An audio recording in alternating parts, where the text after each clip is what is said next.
What is up, everybody? Paul here from the Hoops Crew with a new episode of the Paul James Show, and it is our round 11 review episode. We're going to pull apart everything that played out between the Geelong and the Bulldogs this week.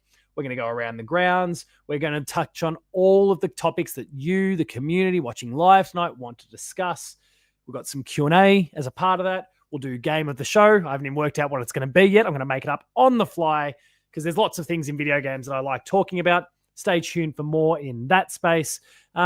There's lots of awesome things that I'm going to discuss with you tonight. But firstly, let's take a moment to celebrate John Roberts, who is the recipient of the Shannon Pizza Large Pizza this week, for his contributions to Post-Game Live. And I need to plug a few things. There's some content that I want to discuss that I've been posting in the last 24, 48 hours that I'm hoping, if you haven't already checked out, that you consider doing so nice and soon. That, of course, begins with the Nuff of the Week video that I posted about Luke Beveridge. And funnily enough, nothing to do with the actual game between us and the Dogs, but rather his behavior towards Kane Corns this week. And I know Kane Corns is not a popular figure, but it takes a lot for someone directing comments towards Bevo to then, towards Kane Corns to then be the recipient of the Nuff. So Luke Beveridge, you're the Nuff of the Week this week. Check out that video if you haven't already. It's been consumed by a lot of people. Thank you, everyone, for having checked out that video so far, and hopefully more of you do so. I also would suggest, and it's a video that's been live for all of about 3.5 hours as of the time that we go live tonight. If you haven't already, check out the YouTube channel and make sure to check out the trade target video that I've put together about Rowan Marshall. Now, we try and make sure that most of these videos, all of these videos, when I talk about a trade target, is based on some sort of commentary, that there's some sort of scuttlebutt or rumor that Rowan Marshall, in this case, but whoever the player happens to be, is headed towards the Cats potentially. And Rowan Marshall's name came up as a part of the trade merry-go-round that is in place because of Tom de Koning and the fact that it's seeming increasingly likely. I won't say more likely than not yet, but the likelihood is growing that he might depart and go to St Kilda, prompting Marshall to go on the move. So the Cats are in the frame for that, and I'm keen to see how that one plays out. Check out the video. It is live on the YouTube channel now, and I'm sure throughout Q&A we might talk about it a little bit more. Thank you to everyone who's contributing in the chat so far. Jackie drops a happy Monday. Happy birthday to you. Happy birthday. Holy shit. Happy Monday to you, Jackie. Hopefully today has been as good as a birthday. Shadu in there as well. Hello to you. Hello, everyone. Go Cats. Lucas popped in. Shannon Pizza. Cyril Cook Florist, the best pizza and flower shops in Victoria. Go check out all their stuff. We'll talk more about, well, we've already referenced Shannon Pizza and the pizza that John Roberts won, but also the Cyril Cook Florist. We'll talk more about them as the show continues. Mark is here, I guess linking nicely to a topic of discussion we're going to get to in a moment, that Mark Blicavs has signed on for another year. That's awesome news. Kiri's there with a happy Monday, Hoops fam. Pleasant surprise there. Jackie shouting out, of course, the Mark Blicavs signature. Shadu says, I hear Shannon Pizza gets a Shannon Neal Neapolitan and some flowers from Cyril Cook for his missus. Yeah. I'll believe it. Shannon Neal getting his pizzas from Shannon Neal. From Shannon Pizza. Oh, dear. Shannon Pizza Neal. Everyone's been calling him for a while. I'm starting to embrace it. I wasn't that far off the mark. Jackie's birthday is Wednesday. That is awesome. Oh, and Shadu's as well. So happy birthday to both of you. Very much hope that you both have wonderful days there with family, friends, and any other loved ones in your orbit. I'm sorry we won't have a Paul James show on Wednesday to be able to celebrate it live with you, but a massive shout out now, nice and early, for those upcoming birthdays. What a weird coincidence. I stumbled into it, and then it turns out there's two of you with your birthdays on Wednesday. That's awesome to hear. Not at all concerned about... clicked on the wrong graphic there. Not at all concerned about age. Age is just a number. It's about how you feel in your heart. Hey, Jezelenko, awesome to have you on board tonight. All right, let's get into things a little bit here. And every now and then we have some breaking news to talk about, and that's exactly what has transpired here for Mark Blicavs. It was referenced there in the chat, and we'll get into that nice and quickly here because Mark Blicavs has signed on for another year. We're gonna jump to the Geelong website here, and we're going to project that news that Mark Blicavs has signed on until at least the end of 2026, with the Star Utility signing a 1-year contract extension. Mark Blicavs has been one of the more notable names on the free agents list over the course of this year, so it's awesome to see that he's sticking around. He's played 280 games to date, so that puts him in prime position to reach game 300. Yet another one. Of course, we've only just had Mitch Duncan hit game 300. Oh, Lucas also with a birthday recently. Went in with 100, left with $32 at the casino. Could have been worse. He could have left with nothing. But happy birthday for last week then, Lucas, as well. That's awesome to hear, mate. Geez, you're wired late night with post-game live and then into your birthday on a Friday. To be that young must be nice. All right. Mark Blicavs, renowned as one of the most reliable and versatile players in the modern era. Blicavs' durability stands out, and since his debut has only missed 17 games, remarkably featuring, and this is an incredible little stat that's been pulled out, 94% of all Cats games from the moment he's debuted, and he debuted pretty quickly. We gave him a go nice and early on. So Geelong Life member, he's a dual Carji Greaves medalist. Mark Blicavs has continued to play a crucial role in the first 11 matches of the Cats 2025 season across multiple lines, averaging 13.3 disposals, 11.6 hitouts, and kicking 6 goals. I know, obviously, people are going to take a little swing at Mark Blicavs for the shot that he missed the other week. But overall, he has had an absolutely sensational start to the season this year.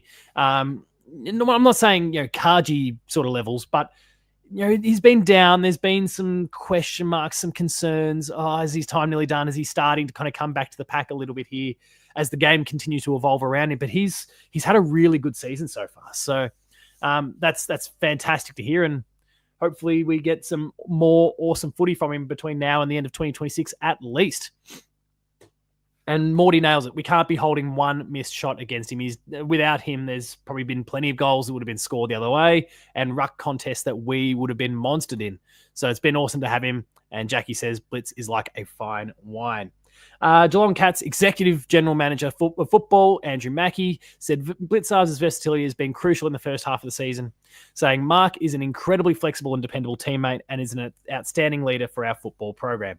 It was an easy decision for us to extend Mark's contract. He remains a key piece for us and will continue to be a key driver of high standards and team success. And you can buy yourself a membership now, apparently, and that's the end of the article. The chat is already singing high praise for Mark Blicavs, who has done some extraordinary stuff for the Cats so far this season. And, well, let's hope his body holds up. He continues to play at least 94% of all upcoming games, and game 300 is on the horizon. Early next season, it seems. Oh, sorry about that, everyone. The other piece of breaking news has emerged fairly recently. It doesn't involve our beloved Cats, but it involves the number 1 draft pick from this year, Sam Laylor, who has done a hamstring and is going to be out for 6 weeks. That's a fairly substantial one. Now, I'm never going to sit here and wish injuries upon people. Of course, we don't want that ever. But, if Levi Ashcroft, something were to happen to him, nothing major, but just enough that takes him out of the running for the Rising Star, our boy Connor O'Sullivan, he'll come steaming in. He has been a red hot, front runner for the award since round 2, really. And he could be the outright favourite, I would feel, if there would be something that happened to Levi Ashcroft. We'll have a takedown there. But Sam Laylor has been fantastic for the Tigers so far. It's a real shame. Of course, you never want to see players going down with injuries of any sort, big or small. 6 weeks for a hamstring is significant. I haven't actually seen the footage of how it happened. Did he just pull up like he was shot? Was it one of those sort of injuries? Chat, let me know. But okay, Jackie, Connor can win in his own right, 100%, but it certainly makes the job a bit easier if they're not there. Bit like Ollie Dempsey last year. Clearly going to win it, but it makes it a little bit easier if Harley Reid's not playing and some of the other serious competitors. It's more of a formality at that point. I'm okay with that.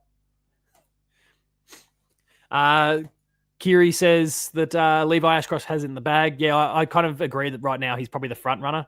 Not by a mile. I wouldn't go as far as to say in the bag, but Lucas. Lucas says O'Sullivan couldn't defend an elephant from an ant. What's the height?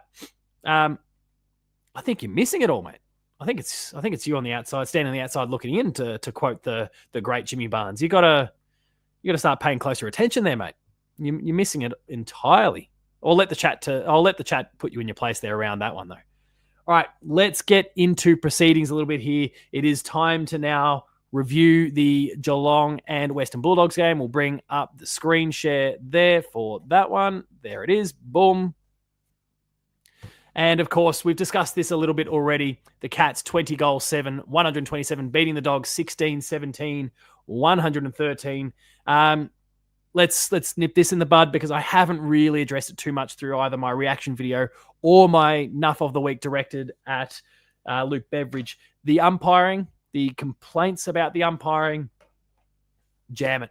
Jam it so far up your ass. And I saw this wonderful comment, and I don't know who made it. But there was let's keep in mind that an out of bounds on the full is considered a free kick. And then let's take a moment to think. And if someone has the number handy, if you were that person who dropped the comment, if you're able to, maybe it was even the comment section of the reaction video. I don't know where I saw it. But if you are the person responsible, if you've got that number, there was quite a few out of bounds on the fulls from the Dogs. Now, we kicked one or two out on the full ourselves. That's what pressure does. But, and sometimes just sloppy kicking. But the Dogs kicked a lot out on the full, and that's going to skew the number a bit, right? That inflates the number. There was, free kicks that led to 50-meter penalties. There's, if we wanted to get started on the Dogs, the number of times the Dogs threw the ball and didn't get caught, Geelong would have even more free kicks. So be grateful for what you got. And it certainly, I don't think, had any bearing on the final result in the end. Maybe, and I haven't seen an angle, and please, someone also let me know if you've seen the angle here. If I haven't seen another angle yet that highlights definitively that Ollie Dempsey marked the ball outside of the boundary line. I know that's being speculated upon, and honestly, I look at the footage, I'm like, oh yeah, I guess I'd probably be 70-30 that it's actually out on the full, and 30% that remained in the field of play. But I haven't seen anything. I haven't seen anything that is absolutely 100% categorically saying that ball was out on the full. So, Morty, yeah, out on the full would be considered a free kick because it's a free kick awarded to the opposition. So yeah, that skews those numbers. So when you butcher that ball and kick it out on the full, that's going to be considered a free kick. But yeah, I haven't seen anything that definitively shows that. So if someone's got a link or something like that, please send it my way. Please let me know if you're DMing it to me. Let me know because I don't have Twitter active on my computer while the show is live. But I'm keen to see it. I'd love to be able to discuss it and, I guess put a bit of a bow on that particular conversation. But setting that one aside, I just don't buy into the fuss about the umpires. And then, of course, Geelong wins the free kick count and everyone thinks that we're the umpires' favourites. And then you go and look at the overall numbers and you see that, no, we're nowhere near the top awarded free kick teams in the competition. It's just ridiculous. So let's move on from all of that because it's just a bunch of crybabies having a sook. Let's kind of highlight some of the key things here. The Cats now sit 5th on the ladder, the Bulldogs 7th. We've reversed roles on the ladder there and could have been 4th had the Crows not comprehensively pounded the Eagles. We'll get our chance next week to do that. Mark just puts a nice little bow on it while we're lacking video here. It's a book. Sorry, it's a mark in the book. So many umpires were looking at it and felt it was a mark. Yeah, how many people do you want looking at it and judging the same thing? Yeah, I don't get it. But we had 33,000 attending the game. For me, that's a really disappointing number. Now, I know Thursday night can be a tricky one. It's a work night. It's a school night. Unlike, what you get for a lot of the interstate teams. And we've got Lucas in the chat tonight, so I'd like to hear his perspective. Obviously, Lucas is a Geelong supporter, but you would see and hear sentiments from the Adelaide and Port Adelaide supporters in town. Thursday night games for those interstate teams or for the non-Victorian teams, I feel like there's more incentive to go to one of those because you can't see your team as often. It's at least 1 week in, 1 week out, right? Where they're home or away. So you're more incentivized to go to the game. There's not the same amount of football being played in the state at the highest level, I should say, on the weekend. And so there's maybe more incentive to try and make sure you get there beyond just your already support of whichever club it happens to be. For Geelong, like we can go see him at GMHBA, or we can go down up to the city and go see him at Marvel or the MCG. So I wonder if that played a little bit of a part in it, that Thursday nights in GMHBA isn't quite as drawing as, say, a Thursday night in WA, in South Australia, or Queensland, New South Wales. Keen to hear all of your thoughts watching, but especially yours, Lucas and Kiri, as South Australians, so someone who's not based in Victoria. Keen to hear what you've got to say about that, and anyone else who fits the description as well, because I know we've got a wonderful spread of viewers from all across Australia. Ted Closey was the sub replacing Ollie Henry, and he came on pretty late, didn't have much to do in the game, so much so that he basically just backed up and went and played for the VFL the very next day, where he performed quite well. Jeremy Cameron is now leading the Coleman with 33 goals, ahead of the next best Ben King. He's kicked 13 goals now in the last 2 weeks and absolutely surged ahead of everyone. And what I will say, and I am thinking and planning on doing like a mid-season, so like around 12, all-Australian team, which will include some Geelong players for sure. But I've been a bit stumped seeing some people who have jumped on the Jeremy Cameron bandwagon and popped him in there as an all-Australian, mid-year all-Australian. Because outside of the last 2 weeks, he's been, and Lucas would admit to this, well, Lucas was kind of leading the charge on this, he's not been the Jeremy Cameron that we've known and loved for all this time, up until the last 2 weeks. He's had moments, he's capitalised on some opportunities that have come his way, he's still an excellent player and with wonderful skills, but he's not been the Jeremy Cameron that we've known and loved for this whole time. So you can tell those who are just looking at stats to inform their All-Australian team, because Jeremy Cameron does not belong in the All-Australian team as things stand. Now, of course, if he maintains this form going into the back end of the season, 100%. 100% mark him in. He'll win the Coleman at that sort of, if he continues at the rate that he's going, or anywhere close to the rate that he's going at the moment. And that will be more than enough for him to be an All-Australian. But if we were to call it right at this point, I know he leads the Coleman, but he does not belong there. It is 2 games that has absolutely skewed the numbers for him. That's just my thoughts. But yeah, let's get to the comments, because I've seen a few start to come in now from some of our non-Victorian viewers. So Will says, Geelong man from WA here, very keen for the game next week. Optus is an awesome stadium. Doesn't quite answer my question, but I appreciate that. Hopefully you have a great time there, mate. I'd love to. I really want to get to. I haven't done any AFL matches outside of Victoria yet, and it's something that I need to correct. Lucas says, different hype when Crows and Port play on a Thursday night. They were fuming they didn't get the showdown on a Thursday, Friday, something they wanted for a long time. I mean, that makes a lot of sense. But we'll see. I can see the next comment. Yeah, it's an interesting one. I'd expand upon that a little bit, mate, because why are they so determined to get a third? And this is ignorance more than anything else here. Why are they so determined on a Thursday, Friday? Because, well, Friday I get it. Sorry, Friday I get it. But Thursday specifically, why is Thursday a sticking point? Because I feel like you are at risk of maybe not getting the numbers you want for a Thursday night game. The demand maybe won't quite be as high as opposed to what you get on a Friday, Saturday. So keen to hear your thoughts on that one. Blakey pops in, says he's filed charges against the AFL for a robbery in Geelong last Thursday. For anyone unaware, Blakey is a Bulldogs supporter. He's also a former student of mine, so be nice to him. Let me save the heckling and insults for myself, because I got to do 12 months of that when he was a year 12. Being an in-state supporter sucks, says Shadu. The showdown was full house Thursday night last year. Okay, I mean, that rationale makes all the sense in the world then. You've already won me over. Kerry says Ollie Dempsey's mark was definitely on the boundary line, so that makes it okay.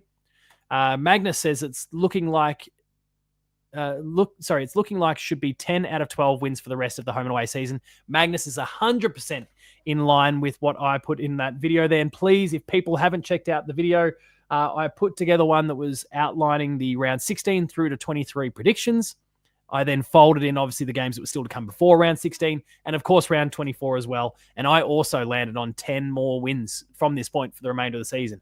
I factored in a loss, perhaps between, I mean, they're at GMHBA, but I factored in a loss between us and either Gold Coast or Brisbane.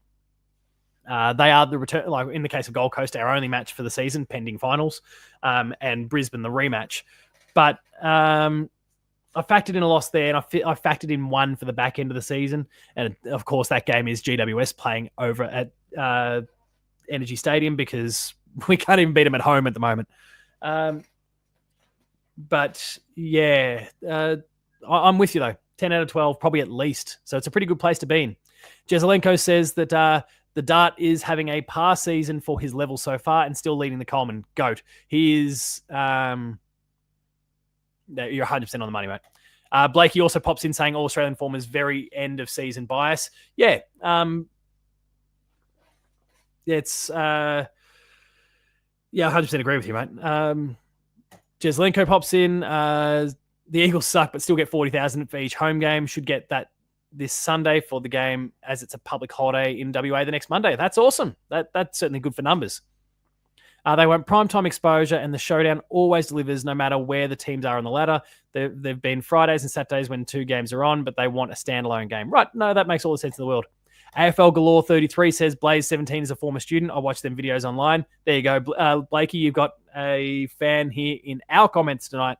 But yeah, Blakey was one of my year 12 students last year, and now all of a sudden we're both in the content creation game. And he does good stuff. Please go check out Blaze 17 on YouTube.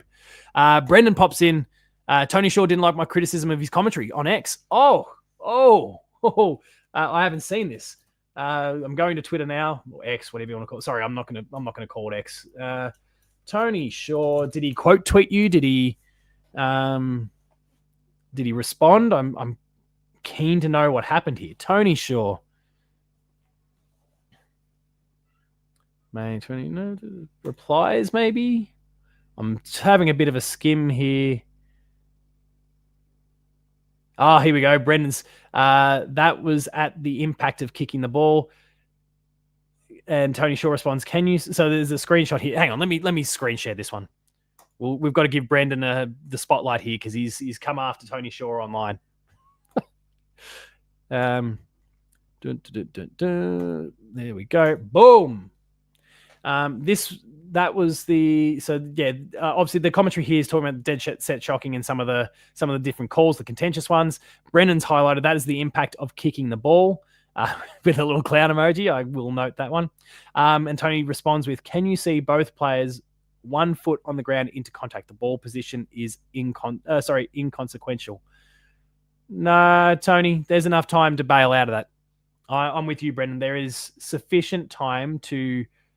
especially you can dial it back, and look, there's absolutely a grace period. Like, you can't expect that if you are a split second late and you've gone the bump or whatever it is, and as long as it's a legal bump, a non-concussion, that sort of risk, as long as it doesn't create the issue, I've got no problems. But there is plenty of time here to bail out, and Tim English opted not to. So, there's a follow-up. So I'm with you. Next frame, want to see the next one? Does he keep going? Someone call the police. Someone call the police. Tony Shaw has been murdered online. Kudos to you, Brendan. You're an absolute legend, mate. And for that, no, I can't acknowledge everyone's favorite VFL player and former Cat.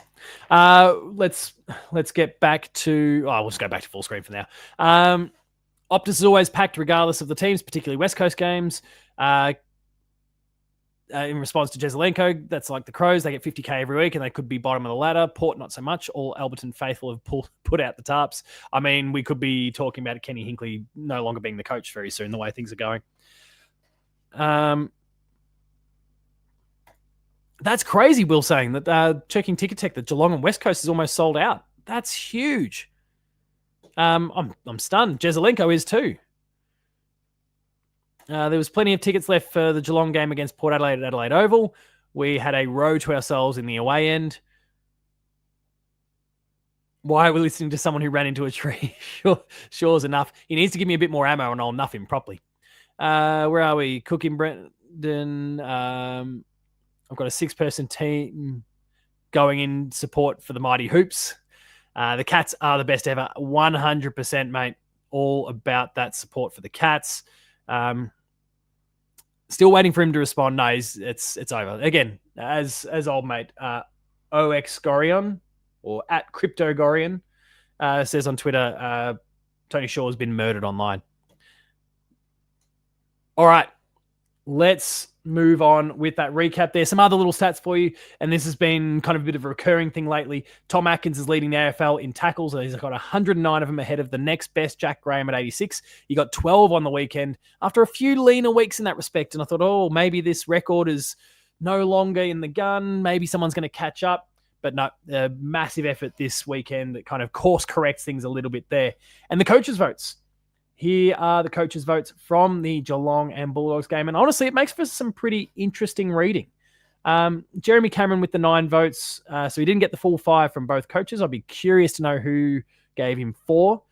Max Holmes with 6 votes. Ed Richards from the Bulldogs with 5. Bailey Smith with 5. Matt Kennedy with 4. And Shannon Neal with 1. I would like to see Shannon Neal get more votes for his performance on the weekend. He was pretty he, in my mind, wasn't necessary. I mean, Jeremy Cameron kind of dominated 3 quarters with the goals, especially the second and the third, and was important through the last as well. But Shannon Neal stepped up when it really counted. When the game tightened up, he stepped up, and I wish that was acknowledged a little bit more than it has been. But those are the votes, the coaches' votes anyway. And next 4 weeks, we've discussed this a little bit lately. Still a bit of a tough block ahead of us, but these are all the games leading up to the bye now. We have West Coast at Optus. We have Gold Coast at GMHBA. Essendon at the MCG, and then Brisbane at GMHBA. Let's grab a couple more comments about this game before we go around the grounds here. And we have Shadu saying, can we just talk about how Bailey Smith was on par with Max Holmes and only got 5 coaches' votes because Bevo 0 because he's petty shit. I mean, that can't be the case because Jeremy Cameron's got a 5 and a 4. You'd imagine. Sure. I can't imagine Chris Scott would think Bailey Smith was the best on ground and in that scenario. No, I reckon Bailey Smith got votes from Bevo. And I would trust that he's been a petulant little child in the last few days. But I'm going to trust that when it comes to something like this, that there was a hint of integrity. Maybe I'm giving him too much credit. Lucas says, Porter aiming for gather round home game at Alberton. They're redeveloping that oval and they want a big Victorian team to play there. Would say the Hawks, but after last week's shit show, yeah. I mean, Jackie jumps on the comment from Shadu, but I'm not going to buy into Bevo giving him 0. Jezelenko says, I wish Neil was acknowledged more in the votes too. Thank you. Breakout game for Neil, says Bussy. Definitely deserves more praise. Jackie, the comments are piling in again. Neil was great. Goal in every quarter. Stayed present all game. Yeah, I think he was relevant all the time. And in that last quarter in particular, took control when it counted. Kiri says, Lucas, they should play Collingwood and wear the prison bars. Yeah, really upset those flogs. E. Maguire call that. I'm giving him too much credit. I mean, maybe I'm giving Bevo too much credit. I don't know, but I just dunked on him this weekend, so I feel like he's on the shit list. Magnus says, one player you want from another club that is a doable trade, but you have to trade a player from our starting 22. Who are you bringing in? Who are you trading? I'm going to pin that comment on the back end so that I can come back to that one when we get to Q&A, because I think that's a really fascinating question. And everyone watching and listening, start thinking up your answers now. I would love to see them in the comments when I bring this one back. And I have started so that I can return and pin it once again. Jezelenko says the AFL top 10 players had Pickett and Rochelli's 5 gold bags, but yet didn't have plays for Jamie Elliott's 5, Neil's 5, or even Jez's 6. Huh. I'll leave it alone. Jackie says the math doesn't math. Bevo gave him 0. I mean, to be fair, you've got a chance to sit and kind of count these numbers and, wax it in ways that I can't while I'm streaming now. So I'll take your word for it. I just don't see Chris Scott considering Bailey Smith the best player on the ground. That, for me, is where it falls over for me. But you'd be running the numbers and looking at the combinations and permutations, so I'm gonna trust you. For me, it just doesn't quite add up. The math might, but the logic doesn't. Didn't have Duncan's 300 as well. I know, that's a bit ridiculous. Maybe there's a little bit of bias here in the AFL team. All right, let's move on now to Around the Grounds. This will be probably a shorter segment because somehow I managed to make the initial match review go for way longer than I had perhaps thought. Let's go back to round 11 here and talk all about the games that were played on the weekend. Lord Flashheart says, what have you done with your hair and why doesn't it look like a Ninja Turtle? I got it cut on Thursday. And then I'm just embracing my Dragon Ball era as things are right now. Jackie says, okay, Scott gave him 0. There could be a 2 and a 3 in there. This is my Dragon Ball phase, I guess. I'm going to go over 9,000 shortly. Anyway, we'll go around the grounds here. We'll talk about the various different games that were played. So the Bombers got challenged by the Tigers for a while. The Sam Laylaw injury came into play. As we said before, out for 6 weeks. They got over the line and also earned the Rising Star over the course of the weekend. Angus Clark, congratulations for that. I don't even know who you are. That's not a name that's come across my radar up to this point. The Giants beat the Blues. The Blues continuing to be a bit flaky. Lord Flashheart asks a question that I feel like I need to get to. When am I going to stream AFL 26? I probably need to do something with that. That said, a review is coming this week. I've gotten the written words, the script for the review on the Player 2 website, player2.net.au. That is done. I just need to sit down, compile some footage, do some VO for it, and that will also be up sometime this week. I hope, barring disaster. Touch wood. Shadu, we'll see you shortly. Enjoy the kids' bedtime. Giants got it done against the Blues. The Blues continue to butcher that ball. I think I heard the phrase, the Lygon Street butchery, uttered today, and I'm a big fan of it. It's about his shins, embarrassing in the presser. Yeah, to be fair, I agree with that. That was maybe a hint of oversharing. Amy, sorry, we were meant to start at 8, but in my particular part of Victoria right now, there is meant to be some pretty extreme winds coming through, and I got a little bit cold feet about the possibility of losing power. So I wanted to make sure that I gave you all the show that you deserved. I had my daughter for bedtime. She goes to bed a little bit earlier than my son, and that allowed me to get the show started at 7:30. So don't worry, we're only just going around the grounds now. And, not the audio again. Just saw the... Thanks, Mark. We'll try and keep our eye on it, and I'll try and make sure I really work the microphone and keep as close as I can. Lord Flashheart says, I need to keep my eyes on Angus Clark. That was a great story. I'm going to have to look more of his exploits up.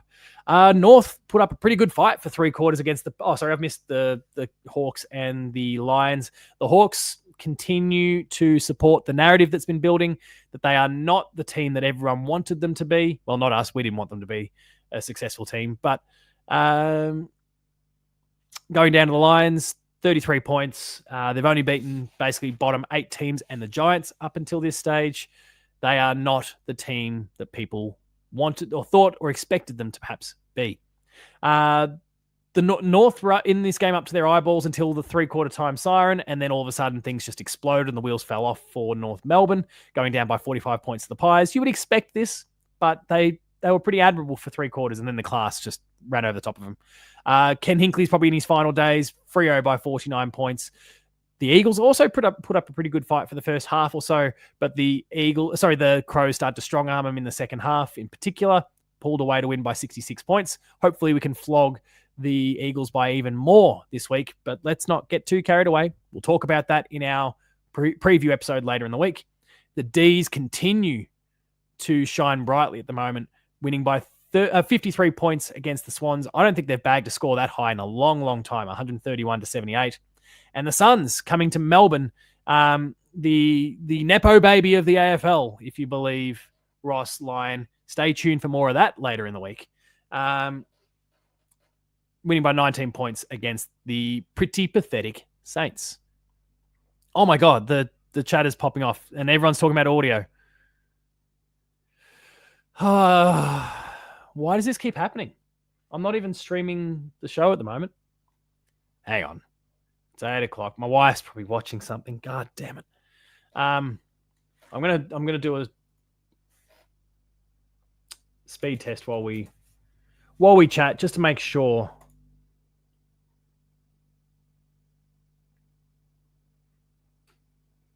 I'm rocking at 100 megabits. My up speed, we'll see how that goes when the test finishes. But I'm certain this is an internet thing and not a microphone thing. So I apologize if things get a little bit choppy and difficult. Yeah, still like 20 megabits up as well. Should be in theory okay, but I'll try and be more mindful. Maybe speak a little bit slower just to ensure that not too much gets lost along the way. But a few others also saying that the audio is fine. Jackie says it's fine. Lucas says it's fine. Jezza says it's fine. Bussy says it's not. Mark says it's only just recently happened. And the audio is all good now. Okay. It seems like we're fit and firing again. All the comments are saying that things are looking good again. Did I say that we can't lose? Sorry if I did. All right. Lucas. It's Lucas that said can't lose. We shouldn't lose. We should not come even remotely close to losing. But let's not get too carried away. So Lou says, thoughts on Catman. Should do also then questions. The Catman. Can someone...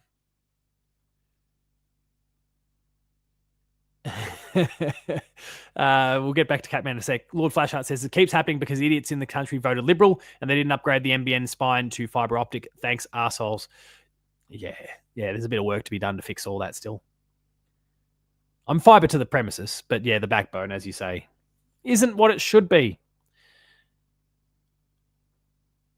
Shadu says, can you tell me if we'll at least beat Essen? I don't want to come for a loss.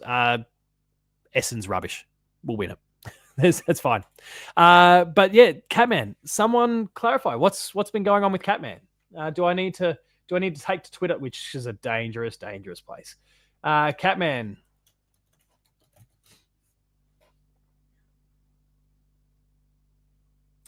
That's definitely not much use to me. What is Catman's social handles? I presume on Instagram.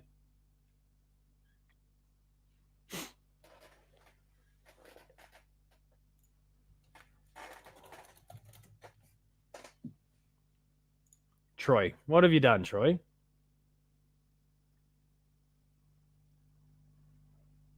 I'm not seeing anything recent, so I guess you're just asking about my general thoughts. Was it Lou Sarsol?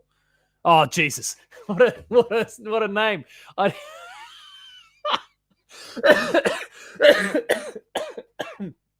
I just had my mow at the bar moment. I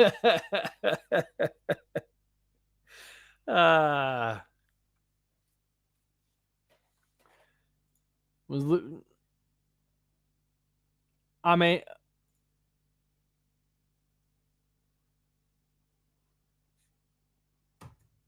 yeah, I'm not finding. It's not to say that the videos don't exist. I'm just, I guess, in the rush that I'm in right now, I'm not finding videos of Catman eating from a.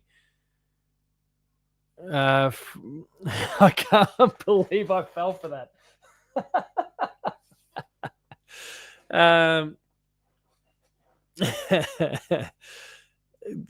Dry food. I haven't. Yeah, I'm trying to skim, and I'm not finding it right now. It's not to say that it doesn't exist, but loose arsehole. I'm just going to continue. We've got Bussy. We've got loose arsehole. You're all the best. I love you all.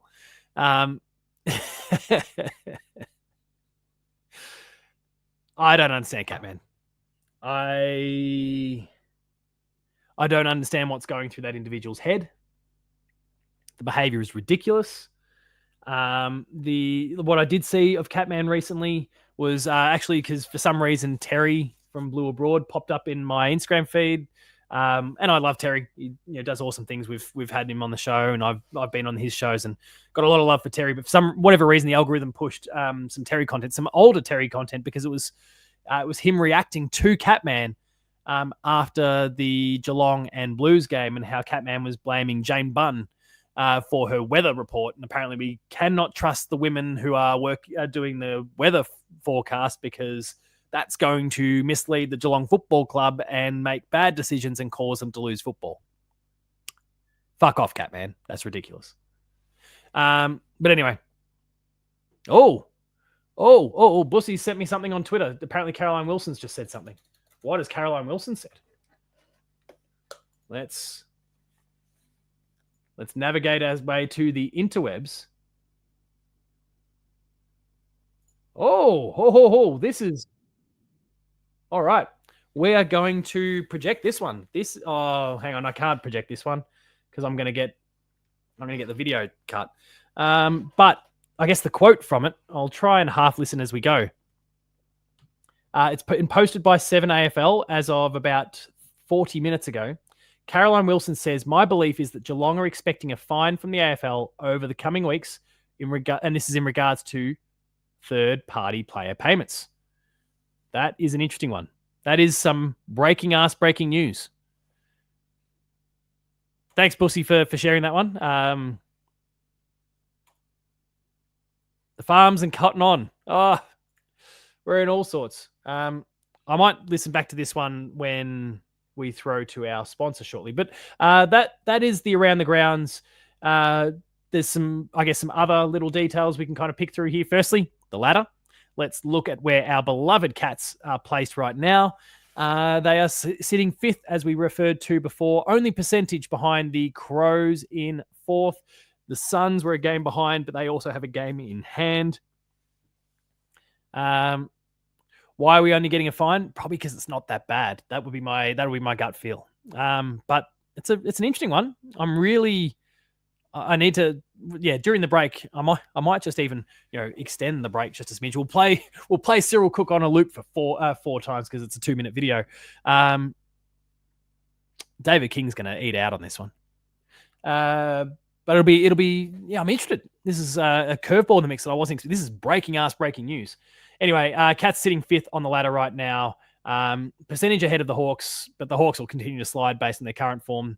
A game in front of the Dogs, the Giants, Freo, and Essendon. So things are still a little bit dicey right now for every club in this kind of top 4 through 10 sort of position. There's a lot of clubs breathing down the necks of those teams that are kind of sitting 4th and 5th at the moment, the Cats and the Crows. It only takes a mild slip up over a couple of weeks to suddenly fall from 5th right now down to 10th. Not that we're going to be falling below Essendon because they are white hot trash. Glenn says paying Shannon Neal with Shannon Pizza is probably only worth a fine. Best comment so far. If I had a Shannon Pizza to give away for the Paul James show, Glenn, you would have just earned it. Bussy says, does anyone take Caro seriously? I do when it comes to like her breaking news. Her opinions on the game, I can be a bit skeptical about, but her ability to break news, to report, she's mostly pretty good. So mostly. Every reporter makes mistakes or gets false information or the information changes.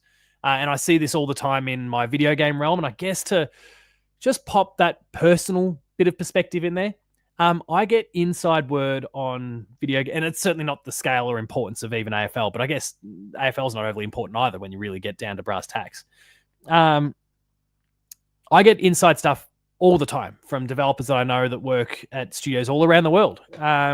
I've mentioned in the past, like I know people who work at Rockstar, and I get information about release dates, or I get information about trailers, or when we're going to next see or hear something.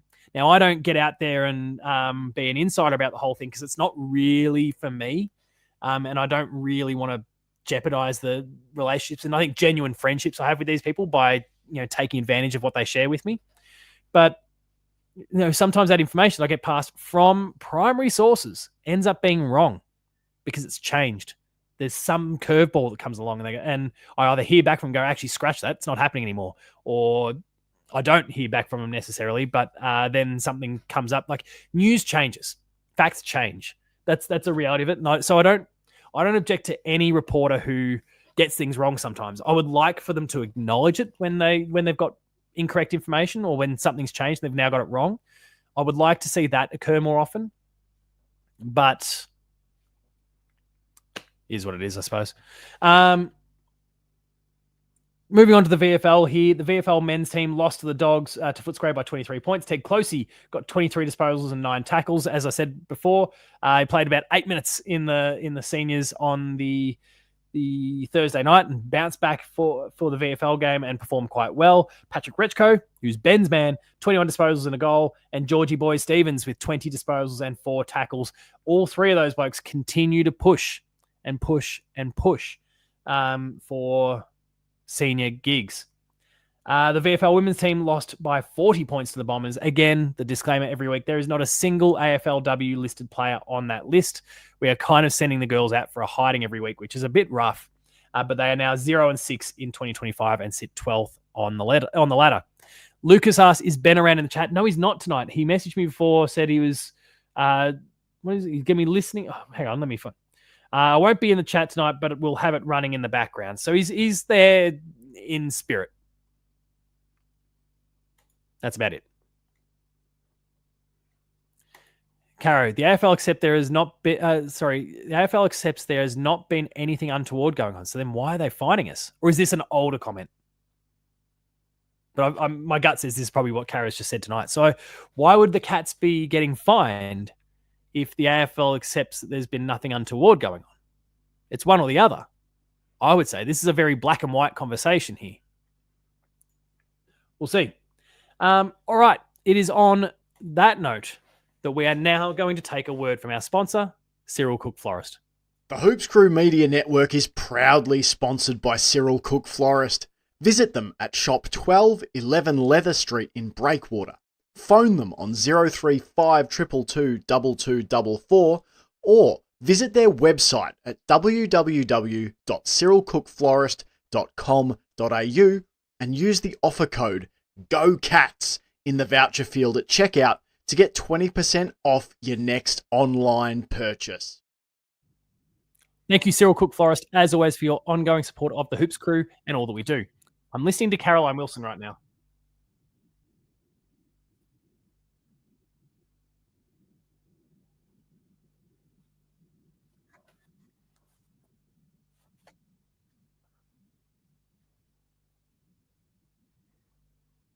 So the AFL accepts that there's nothing going on, but there are discrepancies apparently. Hang on, what was that one?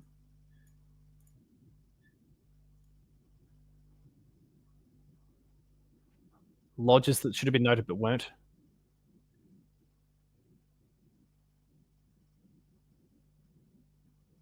Several 5-figure fines. So this is slap on the wrist territory.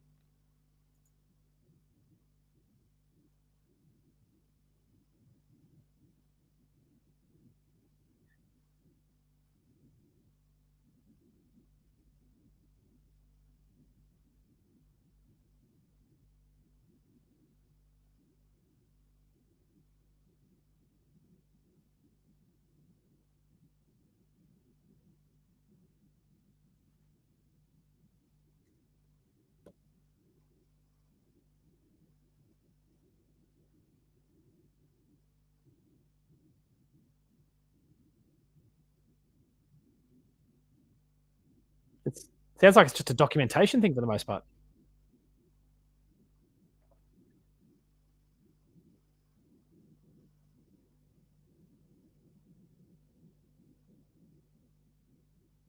Okay, I'm not at all concerned about this. Yeah, Jackie cotton onto that. Like I spotted that as well. I don't know if I was kind of looking off screen. I don't know if my eyes narrowed, but that was there was a bit of a when she kind of slipped and said 10 fines. I don't know if she meant to say like in the tens of thousands, but it just sounds like it's late or non-existent lodgement. But then she talks about in that piece that the Dogs have done it, Brisbane have done it. There's been a few teams. I'll quickly catch the names again. Yep. Brisbane, the Bulldogs.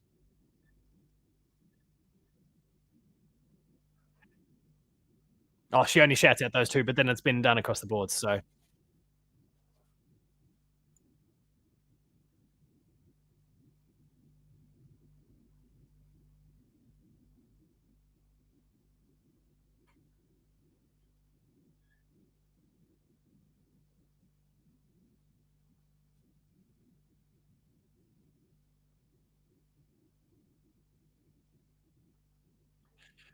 I'm really glad. So at the end of this, so just after Caro kind of finishes her piece, and this kind of links, I guess, to Shadu and the comment there, but it's Geelong, so commence the pile on. Kane Corns. Now, oh my god, I'm coming into bat for him again. But he asks, and this is just, I think this is genuine, like it comes from a real place of respect. Maybe it's because Bailey Smith gave him a bandana on the weekend. Maybe Kane Corns has been bought off as well, everyone. But he specifically asked after Caro's kind of done her bit. Um, he asks, highlights the cynicism that people have about Geelong and its deals, and gives her the opportunity once again to just clarify no concerns around anything, genuinely dodgy. Um, and I'm glad that he asked that. It's just when you're looking to talk fact, when you're in this business, you want to present facts. You want to ensure that the news you're bringing to the table is correct. He's given her that little opportunity to just make sure it's explicit, make sure it's clear. Now, how many people are going to pay attention to that? Well, to Shadu's point, the pylon's going to emerge. The comment section, I'm sure, like I'm looking at this tweet, cheating since 2007. Thanks, Rocker VB. Cheats, like people are screaming out, will this impact Geelong strategies moving forward? Transparency is crucial for fair play, isn't it? I mean, it highlights a genuine lack of understanding. There's some bloke here called Dom that goes, same old Geelong, always cheating, rotten to the core. Like he's just stealing from the Poms now. I'm onto you, the Dom theory, you dickhead. Yeah, Jake nails it. AFLW player gets a car and the AFL world loses its mind because the AFL women's players have been getting paid excessively and overs for far too long. They deserve cars. Give every single one of them and every team in the competition a free car. They deserve it, especially for the bullshit they cop online. It's ridiculous. Honestly, the way I understand it from the way Caro's talking here is there is just some administrative, not errors. I won't go as like some lazy efforts when it comes to some admin or not comprehensive work. And there's been some, I don't want to say errors. There's been some lazy or shitty administrative work.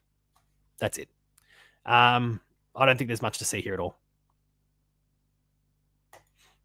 Kane actually speaks highly of Geelong and Chris quite a lot. Loves Chris. I mean, we are biased here for starters. We are an incredibly potent and effective organisation.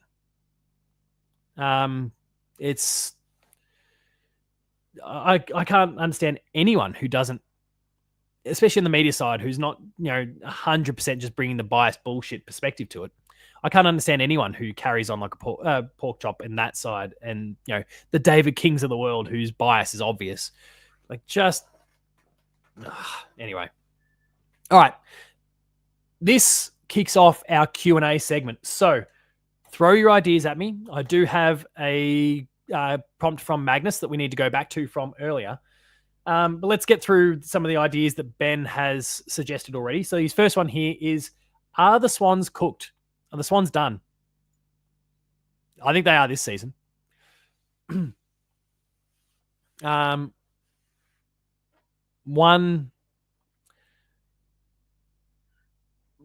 just had one too many injuries. In my mind, there's too many of them down. There's just no way that they're going to be able to get enough of the troops back and get the consistency in their game. The Errol Gouldens and all those sorts of guys, they needed them back sooner. And I think it's almost too far gone. What are they now? They are 4-7. They've been, I think, in technically worse positions. But I don't I don't see him doing it this time. But we say that, and they're literally 2 wins behind 7th right now. So who knows? Glenn says the Blues are cooked. Brian cooked. Very nice. I like that. And the Blues are in a similar-ish sort of position. It's just that they've got some percentage on the board as well. That helps too. But I'd say the Blues are in a similar-ish sort of position right now. Ben also asks, have the Hawks been figured out? I mean, we've discussed this a little bit. I don't think they've been figured out. I just think that their game currently doesn't stack up to the game of the other top 8 teams. I think they are. I'm starting to feel like my tip at the beginning of the year that they might just miss the 8. That old mate West Minerals, that dickhead who pops up in our comment section from time to time, who's a Hawthorn supporter, and yeah, you're a dickhead, mate. He's gone a little bit quiet lately. He's gone real quiet lately. And he didn't take very well to my suggestion that the Hawks might actually be a top end of the bottom 10 team this year. They might be, somewhere between 9 and 12 on the ladder. And I felt that at the beginning of the year because I felt like this was the Geelong in 2006 kind of year. I believe in the Hawthorn list. I think they're chock full of talent. I think there's some players like Chol who probably, if you really want to be an absolute gun near on unbeatable team, he's probably the sort of player that doesn't quite cut the mustard. I think he's a little bit too inconsistent. But otherwise, they're fantastic in a lot of other areas, but they need development time. And I think this year was the development time. And right now, I think they're starting to get exposed by some really good teams. So, feeling pretty vindicated. No Day, no Hawks, Jackie says. And look, Will Day going down has absolutely played a big part in their whole situation. And Kate says, someone's getting used to a new coach. 100%. There's certainly reasons. I'm not overly critical of the Swans, but I do think their 2025 is possibly a bit cooked. Are the D's back? Ben also asks. Nah, not yet. I think I need to see more. What's the run of the D's look like in the next few weeks? What teams are they playing? Teams, Melbourne Football Club. Scrolling down, and we have a game against St Kilda in Alice Springs. The Pies at the MCG. They travel to Adelaide to play Port, and then they have the bye. But after the bye, they then also have the Suns and the Crows. They would need to win 3 out of those 5 for me to take them seriously. And I'm saying 3 out of 5 because right now, they're the favourites against the Saints, and I would agree with that right now. Port are a bit of a basket case right now. So, I'll say that there should be, in theory, a win there. But I'd need to see them beat the Pies on the King's birthday. I would want to see them, one of, I should say, the Pies on Easter Monday, or travel to Gold Coast and beat the Suns, or travel to Adelaide and beat the Crows. If they can win one of those 3 and then try and bank, that's a tough block, actually. Holy shit. Now, they've got the bye in there, but they play Port in Adelaide. They have the bye. They then go to Gold Coast, and then they go back to Adelaide again. That's a rough block of 3 games, and they're lucky that the bye's in the middle of it. Anyway, go figure. No, I don't think they're back yet. I think we need to see more. I think the sample size is still too small. I think about the teams they've beaten. The Swans are struggling. They did beat the Lions, but the Lions were having a bit of a blip on the radar. They then lost to the Hawks. Didn't really pound the Eagles like they could have or should have. The Tigers, they barely got over the line. The Dockers, they barely won. They lost to the Bombers. They lost to us comfortably. They lost to the Suns comfortably. They haven't beaten anyone really yet outside of the Lions. I need to see more of them at this point. Ben's final question. And I had no idea that this was even a point of conversation, and it isn't really. I think it got flagged on the radio. I think SCN maybe suggested it. The Foo Fighters should perform at the MCG on Grand Final Day. Now, I love the Fooies. I absolutely adore the Foo Fighters, and would probably, even if Geelong doesn't play, I'd probably go to the Grand Final just so I could watch the Foo Fighters play. If it weren't for the fact that it's my daughter's birthday on Grand Final Day this year. Whew, that's going to be a conversation. Especially if the Cats make it. But anyway, I think that'd be a huge get. And so the logic behind it is that the Foo Fighters are in Indonesia and like in kind of this like South Asia at the time, like late September, early October. So the talk is let's try and get them over maybe a week or so earlier, perform at the grand final. I love the idea. I absolutely love the idea.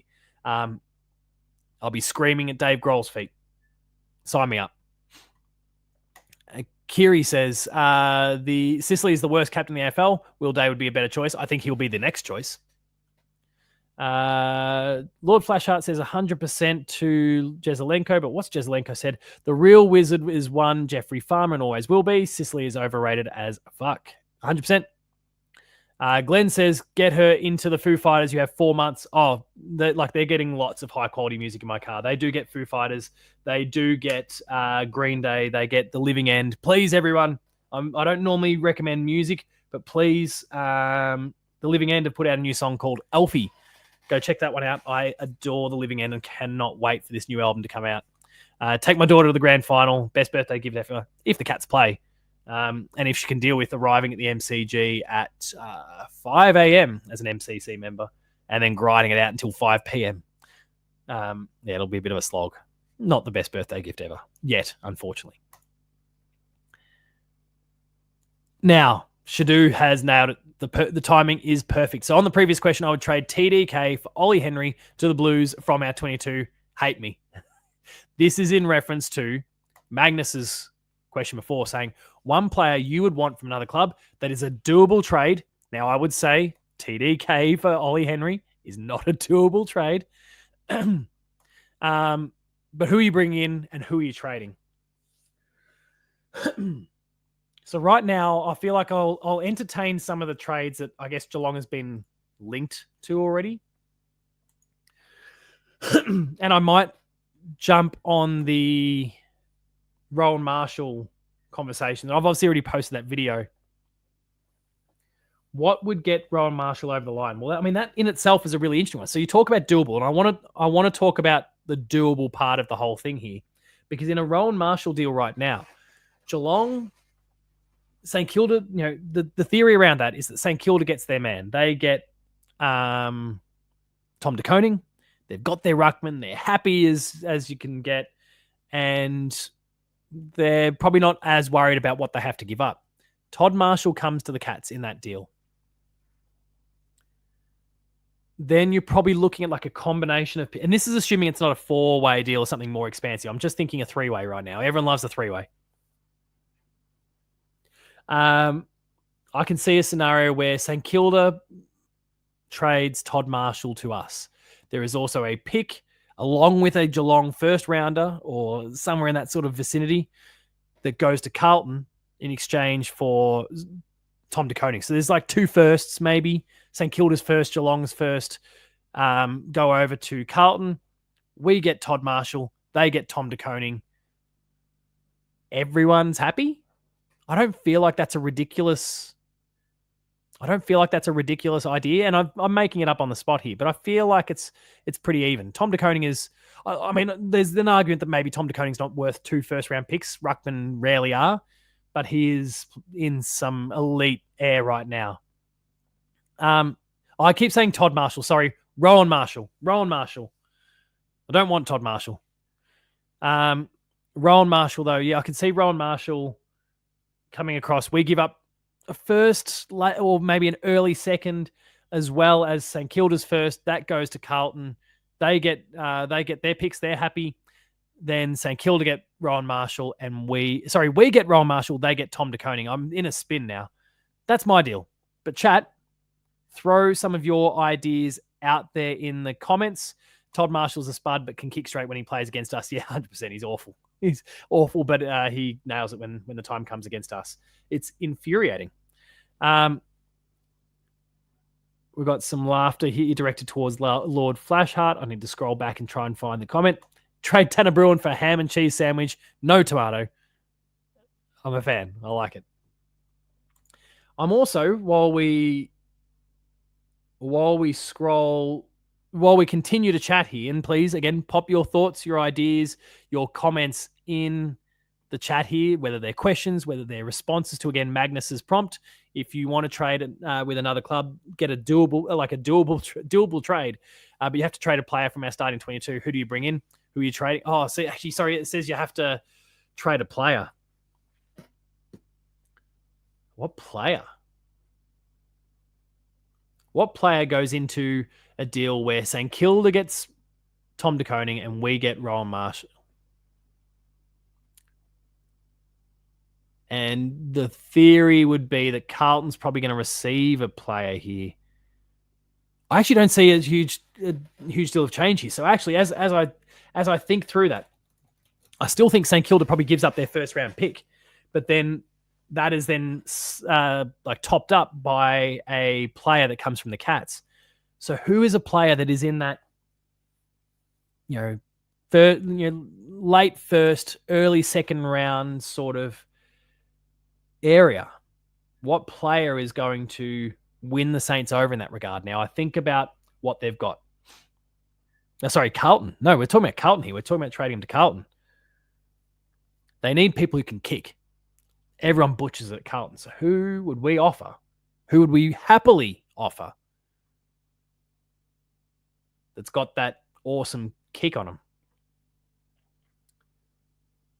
St Kilda, I feel like I could offer more players. Like there's more players that kind of fit the bill for their needs. I'm less sure about who we would be offering Carlton that ticks the right boxes for them. Jai Clark certainly is an option. I'd say disposal is kind of weakness at the moment. I would say the Saints, need some midfield talent, but we're not trading to them in this scenario. I feel like, the first pick of St Kilda goes to Carlton and then a player from Geelong that then results in the merry-go-round that leads Rowan Marshall to Geelong and Tom De Koning to St Kilda. Jack Bowes is certainly a contender. Jackie suggests that Carlton need a small forward. They absolutely do. They've traded away some of their good ones. So what, do we send him Jack Martin back? Here you go. He hasn't played a game for us yet. His hammies might go on you again, but here, take him back. Is that when I don't like the idea, and I guess he'd be too high risk. Well, not high risk in terms of, but like potential. Is that where like an Ollie Wiltshire potentially comes into the mix, where they do need those talented smalls? I don't really see players that fit that bill. Jai Clark is probably the one. I could see a Mitch Nevitt fitting that bill. Not that I love that idea because I love Mitch Nevitt, but I could see Mitch Nevitt. I could see Jai Clark fitting that thing where they're right on the fringe. They may or may not make it. I don't know. That is an excellent point. No one is untouchable, and that's in response to Kiri saying Lawson is untouchable. We want to think he's untouchable, but we all know, and Kiri, you know this better than most. We've spoken about this on the Discord. There is the Luka Doncic trade in the NBA that shows us that in the world of sport, anything is possible and no one is untouchable. So don't rule it out. That's all I'll say is don't rule it out. Now, I don't want it to happen. Don't get me wrong. I think all of us here in the chat don't want to see Lawson leave, but it's not impossible. Jack Martin, though, yeah, I could do with him. I saw Shadu suggest Brad Close. Amy does not want a bar of that. Cam Guthrie could be a small forward for a couple of years. Poor Cam Guthrie. He played in the VFL this week and he's on his way back. Cut him some slack. We'll give him, let's just revert back to, I think it was Lord Flashheart's idea earlier. Let's pin it right now. The comment just disappeared on me. Where'd it go?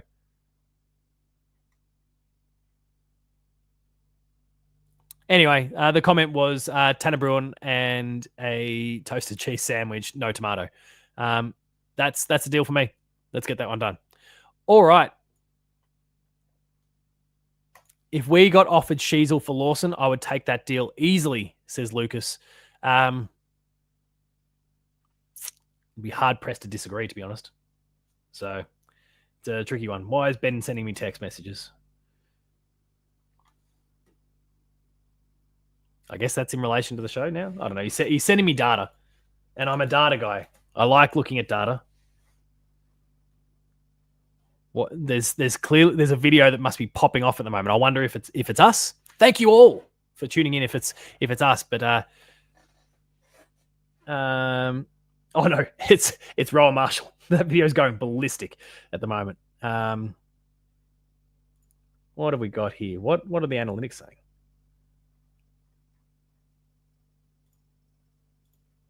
Yeah, right.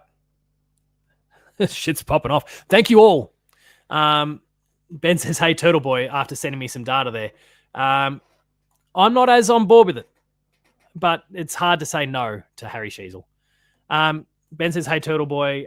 He sent me data. Like, gee whiz. Oh no, I think that. Oh, that's all. Okay, right. I'm getting the numbers. Ben, like, you're throwing numbers at me, and I'm getting distracted. Ben is asking to say, please drop a like and a subscribe. And yes, let's do that now. Anyone who is watching and listening right now, please consider dropping a like on this video, share the video, subscribe to the Hoops Crew on YouTube. We've had a few new subscribers today come through the door thanks to the Rowan Marshall video, but I would love to see more of you, not just checking out those videos, but also watching along live, tuning in for the live stuff. For me, and I don't get me wrong, I like sitting there and coming up with hypotheticals about players coming to the Cats, or just kind of talking at the camera on my own in a pre-recorded fashion. But some of my favorite things are, what you've all done for me just personally by being here, episode in, episode out, week in, week out for the Paul James Show, and then when we get to chat during post-game live and it's actually video and it's not just me talking at a bunch of comments. It's been amazing. Thank you all so much for the ongoing support of all the Hoops Crew content. And please, if you're enjoying it, subscribe. Sorry, what? Apparently, Kane Corn said we are linked to Sam Walsh. No way. Absolutely. What? Because Kane Corns drops that bomb immediately after. He's a Geelong boy, as Jackie says. I am aware of that one. But what? He goes and drops that bomb right after.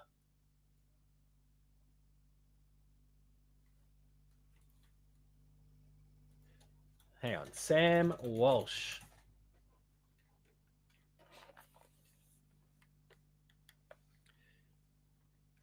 The account Prime Walsh says, I'm hearing serious discussions that Sam Walsh is unhappy at the club and looks to be checked out. This started in the back end of last year. He's not specifically linked to a club in that comment. Let's check out the latest tweets.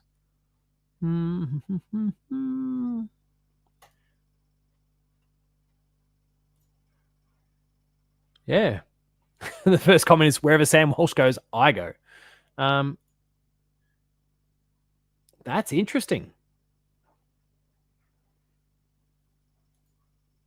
I'm looking forward to there being some more conversation around this. That's a huge, if that's legit, and please someone send me a clip if you can find it. If there's something out there that already exists about this, I'm very keen to dive into that some more.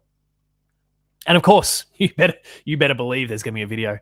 Rowan Marshall's popping off. Imagine what the suggestion of not Zach Butters. We've done that video already, of Sam Walsh coming to Geelong. Imagine what that's going to do. Gangbusters. Oh, people will lose their mind. Prime Walsh would know, sleeps with his blow-up doll. I have seen Prime Walsh on socials quite a bit, actually. Very entertaining account. And trying to get more info, Reddit on Big Footy. Looking forward to whatever you can dig up there, Shadu. And in the meantime, everyone just keep checking out this video, join us live, and then go take a look at Rowan Marshall. He's unhappy because he wants $7 signs, and they can't afford it. Washed Walsh, Kiri says, Jezelenko says Butters over Walsh all day. I'm 100% with you. I would take, if we're going schoolyard pick and I've got an option of Zach Butters or Sam Walsh, I'm taking Zach Butters. But this is not a schoolyard pick. This is potentially a scenario that is this player wants to leave. This is live. This is happening. How can we action that? And you would jump on him. Absolutely. Maybe that means that you can't get Zach Butters in 12 months from now, but I would rather trade in something that is a sure thing than a hypothetical. And we don't know, like, if, and again, this is all what ifs in the first place, but if it is if there is a surefire scenario that gets Sam Walsh to Geelong at the end of this year, and we're not sure at the same time about what Zach Butters' movements are, then I'm going to take the Sam Walsh one, because you get him in the door. You're getting a high-quality player. You know what he's capable of. Yeah. That's my stance on it. And that's probably, if I do end up doing this video, that's probably part of where I'm going to go with this conversation. Blue Abroad already hates Lucas. Ben, I think you're... Walsh is a restricted free agent next year, apparently. That is an interesting one. But Lucas definitely stirred up the pot with Blue Abroad with Terry. I don't know, Ben, have you spoken to Terry since that? I haven't. But I think Terry knows that when Lucas was calling himself Lucas, the Hoops Lucas, that he wasn't actually his part. I don't know. It was funny. Lucas, you were very funny. I enjoyed it. I got a real chuckle out of the whole thing. He's unhappy because they're probably going to play him at halfback, not the middle. I mean, that would make sense. When you are a kind of a prime roller like he is, that makes a lot of sense.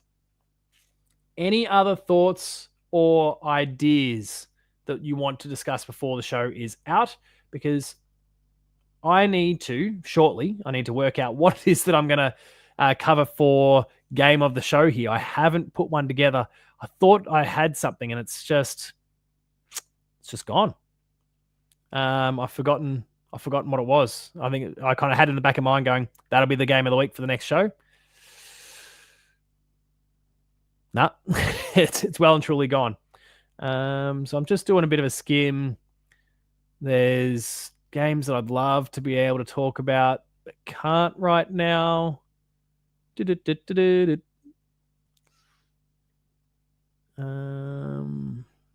doing a bit of a skim to see if I can't remember if I actually did this on the show when there was all the Ninja Turtles talk. Did I? Hang on. What's the...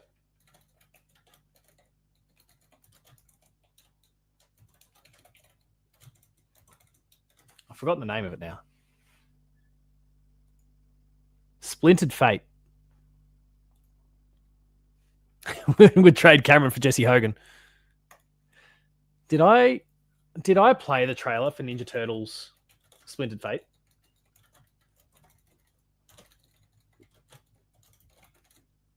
Someone confirmed. Did I do that in a...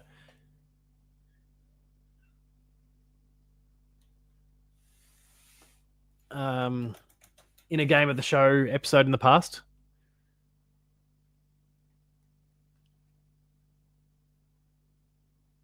Because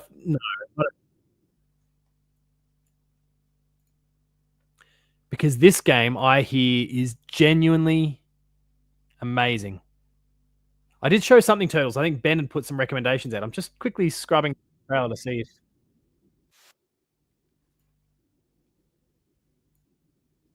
My understanding is this is a genuinely good game. Like, really, really good. Because it's been out on Switch and I think mobile for a while. We'll make our game of the show Teenage Mutant Ninja Turtles Splintered Fate. Why not? Let's just have some fun with it. Let's get into it. Full screen that shit. Present. Screen share. Boom. Boom. Boom.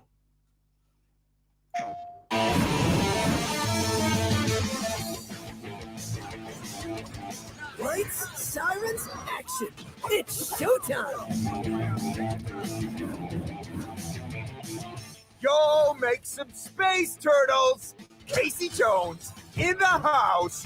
Googala! Googala! All the brains and all the brawn together. Oh, man, this is fun. Turtles beat frogs every freaking time. Keep pushing forward, no matter what's waiting for us. Cowabunga! Nah, I still don't like saying it. Harsh, Casey, bro. Harsh. PlayStation. There we go. There we go. That is Teenage Mutant Ninja Turtles Splinter Fate. It's been out on Switch and it's been out on mobile, I think, for a little while, and PC as well. It's coming to PlayStation, Xbox in just a matter of days. And I've heard, it's a really, really excellent game. A Hades style thing. If anyone's played Hades out there, you'll have a great time with it. So that is that one. And if I've played it before, apologies for returning to the well on it, but maybe people are turning me into a Ninja Turtles fan.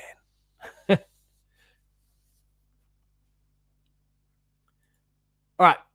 We will probably, unless there's any last minute comments, start to wrap things up there. Thank you all for having tuned in. It's been nearly an hour and a half, as always. Absolutely love having your company. I'm checking. Ron Marshall is exploding. Thank you all for watching. I'm a numbers guy. It's so exciting when I see that people are checking out my content. I can't help it. Has the shed blown down yet? No, things have seemed to have settled a little bit, which, sorry for the likes of Amy, who I then kind of accidentally faked out by starting the show half an hour early. But let me check the weather app right now. Apparently it's going to be horrific tonight, but according to the wind, this is a quiet. I'm kind of coming off the tail end of a quiet patch now, and then it's going to ramp up to gusts of 64 k's in a little while. So there's going to be some strong winds tonight. I don't think it's going to be ridiculous, but it sounds like there's going to be some strong winds. Holy shit, Lucas! What a deep cut. That's so good. When will a Lufia game come to PlayStation? Holy shit! I am waiting at this point for a remaster. It's only a matter of time before those games come back. There's what is there? There was what was the remaster that came out just recently? I'm just going blank on this. Suikoden games. There was, what's the other one? It's another classic RPG series. I'm scrolling through my phone to try and find it. I can't find it. Shit. What's on my wish list? Maybe it was on my wish list. Oh, the Luna Remastered Collection. Like, a lot of these classic RPGs from the Super Nintendo and PS1 eras are starting to come back. So I wouldn't rule out Lufia at all. Mate, that's so awesome to hear that you're a Lufia fan. Now that I'm here, I'm going to check to see what's on sale from my wish list. Nothing really. All right. Luffy. Yes, Lucas. Best in the franchise, that one. No, it's not a big franchise, but best one in the franchise. All right. I think we'll wrap things up there for the night. Thank you all for having tuned out. As always, tuned out en masse. It's been a real pleasure, as always, to have you on board. Am I going to mention the potential get-together at Little Creatures before round 21? I believe that is all still being worked through. But yes, before the Port Adelaide game, Ben has posted on Discord. He has posted on Patreon. I think he's even hit socials as well. There was a YouTube post, I think, round 21 before the Geelong and Port Adelaide game. We're looking to get a meetup going. I think that is the week that Ethan is going to be in town as well. So looking forward to meeting him and possibly so many of you for the first time face-to-face. That game, I've already kind of locked down the date with my wife. I said, no photo shoots that day, please. I need to go meet the family, the Hoops Crew family. It's going to be a good time. So please, if you're able to make it to Geelong for that matchup, please make sure to come on down. There we go. 12 till 2:30. No nose beers. Ben, no promises. Oh my God, what? You're coming down? Lucas is coming down. That's awesome. I'm all in. We're getting some good people and Lucas coming along. Sorry, mate. No nose beers, no promises. I said no promises. Oh, he's going to bring out the red shorts. It's getting out of hand already. And then are we all like, do we need, I said no promises in like, I may. No, I don't know. Maybe not. No, I definitely won't be. But that's because I've got students watching, potentially. So don't put me in compromised positions here, Lord Flashheart. Just like I said, it's just after the granny in the reference to obviously what Baz Lenker posted the other day. All right. Ethan will rock up wearing the gown, hopefully, if we're all lucky enough. All right. Thank you, everyone, for having tuned in tonight. As always, it's been an absolute pleasure. Love having your company. If you've enjoyed this video, please make sure to subscribe to the Hoops Crew on YouTube, like the video, tell your friends, share it with your family, get as many people dialed into all of the Hoops Crew content as you possibly can. Take a leaf out of Lucas's book. I talk about telling your friends and family. Well, Lucas has got his mum on board, and we can't wait to have her on Post Game Live sometime in the near future. Get the word around with your family. It's a good time. Comment on this video. So many of you are doing it live right now in the chat. But if you're watching this after the fact, please share your thoughts on anything that we've discussed tonight. It'd be great to hear from you. And we are very active. We try and get as proactive as we can in responding to every single comment that comes through. There are a lot of them at times, especially when you put videos that are probably going to inflame Saints supporters or videos about Sam Walsh that'll upset all of the Carlton supporters. But we try and respond as often as we possibly can. Make sure you heard there's the super chat function. We won't use that anymore tonight because we are so far into the show at this point. I don't want anyone wasting their money on that feature at this point in the show, but we'll look to use that more in the future for some really fun stuff. Follow on Instagram, Twitter, and Blue Sky. You'll find me at Paul James Games. Thank you, as always, to our sponsor, Cyril Cook Florist, for your ongoing support of the Hoops Crew, and to all of our patrons. There's 38 of you right now that are contributing to this dream that we have and helping us grow our operations. We love it. There's been so many good uses for the money that's come in. These lights that have really improved the production of my shows this year, and we're looking to reinvest that in making a better product for you. So thank you all very much for that support. And if you're not a patron, consider popping in $5 a month. That's all it takes to get exclusives, early access content, and extended stuff delivered to your email inbox. Also, if we hit 50 paid patrons concurrently, that's when the Ninja Turtles pajamas will be worn. That has been on the line for a little while now, so consider that one as well. Thank you all for having tuned in tonight. Once again, it's been an absolute pleasure. So I'm just flicking back to the chat now. Lucas didn't agree to his mum. It's too late. It's the deal sealed. What is what? Oh, Jesus. Render Turtles costume. Anyway, thank you all for having tuned in tonight. As always, it's been a pleasure. And until next time, remain Geelong strong. I'll see you later.